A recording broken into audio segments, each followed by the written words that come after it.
At so ayan, hi guys, welcome back ka channel natin at ito na nga po sa episode 217 para dito kay Kalbo at huwag na natin patagalin pa, simulan na natin yan. At kahapon nga ay dito tayo natapos yung sa pagsasabi ni Ami Mask na parang nga maiangat nila ulit o mabuhay nila ulit yung Hero Association. Kailangan nila ng perfect hero at eto si Saitama, yung present niya. At so nawang continuation niya is eto naman na. So dito, ang patuloy nga nito ni Ami Mask na gusto niyang magsimula ngayon ng isang project na kung saan makakapag-produce sila ng perfect hero. At ito nga, katahimikan muna dito sa mga executive. Di nila naiintindihan yung sinabi ni Ami Mask, pero maya ito nga, dinampot na nila yung proposal na binigay nga ni Ami Mask. At ito nga yung sabi nga ng mga executive na actually nga yan, nabasa naman na nila yung proposal nito ni Ami Mask in advance. At ito tuloy pa nga nila, sabi nito ng isang executive na to, pero kung kukuha ayang si Ami Mask ng tao para dyan sa training project na yan, di ba mas maganda kung kukuha siya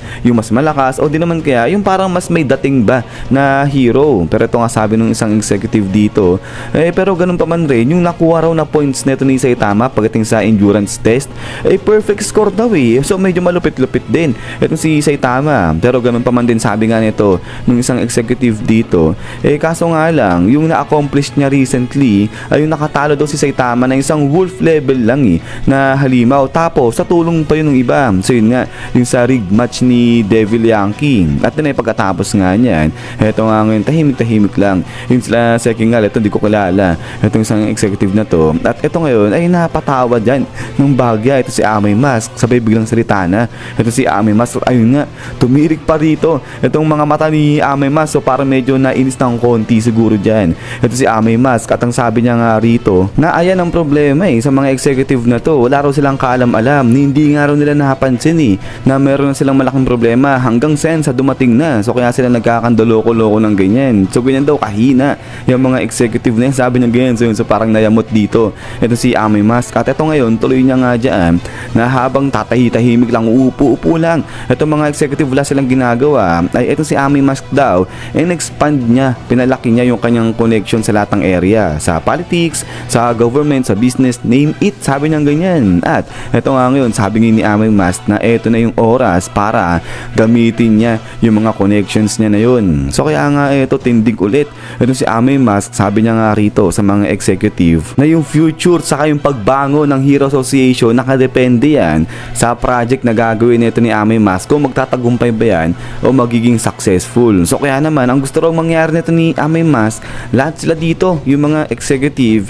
gawin nila yung kanilang best para hindi nga raw pahirapan o wag maging pabigat dito kay Ami Mask. So grabe, para sinishare mo na ni Ami Mask yung mga executive. At ito nga, tahimik lahat dyan yung mga executive. At ito nga sabi ni Ami Mask, naiintindihan ba ng mga executive na to? So yun, sila napanganga. Sabi nga nila dito, sige, okay daw, naiintindihan nila si Ami Mask. So walang palag itong mga executive. But maya pa, ito nga ngayon, biglang may kumontak na dito kay Makoy. So yun, so alis muna saglit dyan. Ito si Makoy, excuse daw muna. At ito ngayon, labas siya, sabay sabi niya nga rito sa loob niya na hangal ayan si Ami Mask. At then after nga niya, ito nga ngayon, ngingiti-ngiti na ito si Makoy. At habang lalakad siya, sabi niya nga rito sa isip-isip niya na alam niya na lahat patungkol dyan kay Ami Mask, pati na yung background nga raw neto dahil sa ginawa niyang pag-a-analyze sa mga information na nakalap niya patungkol kay Ami Mask. So not to mention nga raw yung sinelebrate ito si Ami Mask bilang advisor ng Hero Association, as well yung ginawa siyang public face. So ginawa ibig sabihin na ambassador na itong si Ami Mask ng Hero Association. At alam nga rin daw nito ni Makoy na nakapag-establish na ng connections niya itong si Ami Mask sa mga upper class na society pa. So now, ang tuloy nga dito ni Makoy na kapag yung totoong identity nito ni Sweet Mask ay na-reveal na sa tamang oras, sigurado gagawa ng napakalaking skandal. So ngayon, lahat ng mga may kapangyarihan, lahat ng konektado dyan kay Ami Mask, ayan, yung magiging downfall nila, ayan, dyan magsisimula yung kanilang pagbagsak. At dahil nga dyan, sigurado hindi raw papatawarin ayang si Ami Mask at pati na yung Hero Association. At so kapag yan nga raw nangyari, ay sigurado lahat mapapasa kanila na. At etong si Ami Mask, hahantingin daw yan ng hero-heroes, ng neo-heroes. Ito grabe, tusok yung ulo nga rito ni Ami Mask, pinugutan ng ulo. But anyways, ito yung napipicture out dyan ni Makoy, pero hindi pa siya tapos dahil ang tuloy niya nga rito na ngayon ngayon kapag yun nga, yung nangyari, kapag nagtagumpay dyan, itong kanyang plano, yung Neo Heroes ay i-appreciate siya ng public. Pati na, ng mga higher up, so ibig sabihin, mas tatanggapin ng maluwag ng mga tao itong Neo organization. Habang sa kabilang banda naman, yung Hero Association ngayon ay talagang mas magagalit sa kanila yung mga tao at hopefully nga raw ay talagang mawala na sila ng tuluyan. At so ngayon ay kapag yan nga raw lahat ng yan nangyari ay dito na papasok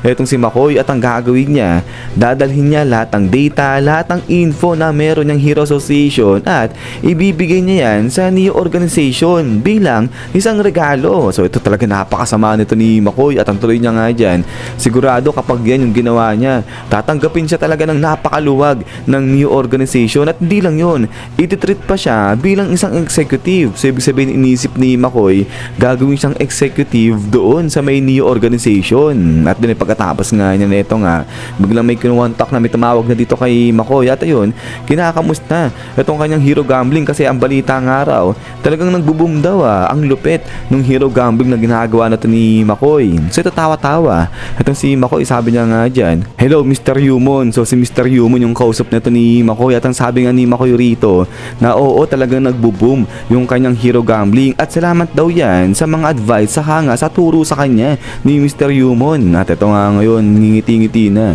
Ito si McCoy, sabi niya nga dyan, lahat ay naayon, ay lahat ay sumusunod ayon sa kanilang plano. So yung tawa-tawa rito. Ito si Mr. Human, sabi niya nga dyan, aba, mabuti naman, magandang balita yan. At ito si Mr. Human ay galing yan dito sa Neo Heroes. So yun, so ibig sabihin, magkakontsaba dyan. Ito si McCoy at saka na pati itong Neo Heroes na nga na to. At ito nga ngayon, tawa-tawa.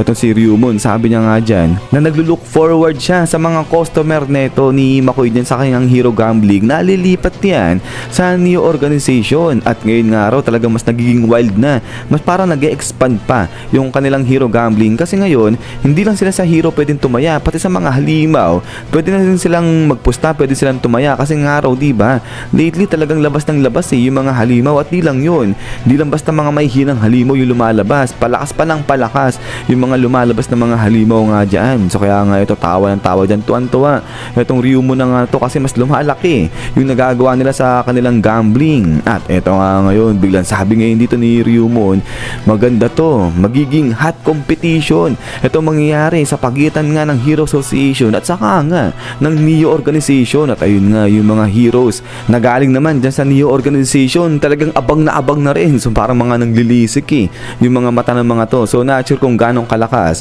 ito mga to, pero since nakasama yan ito ni Ryumon at parang itong si Ryumon yata yung pinaka-boss dyan sa Neo organization, ay siguro parang i-assume natin na baka naman pwedeng makapalagyan o baka papantay yan sa lakas ng mga S-class heroes natin. But anyways, ay pagkatapos nga yan is yan guys, so hanggang dito lang ito sa episode 217 natin. Pero yun napakalupit, napakademonyo ni McCoy. Medyo nainis ako sa kanya sa part na to, talagang nilalaglag niya talagang gusto niyang mawala yung Hero Association. So yun nga, sa kapalit ng pagpunta niya rito sa Neo organization. Pero yun nga guys, ay hintay-hintay lang ulit para nga sa next episode ito ni Kalbo natin. At yan ay maraming salamat sa walang sawang pagsupport at panood dito sa channel natin. So yan, so lagi mag-ingat, God bless niyo lahat at kita-kits tayo ulit.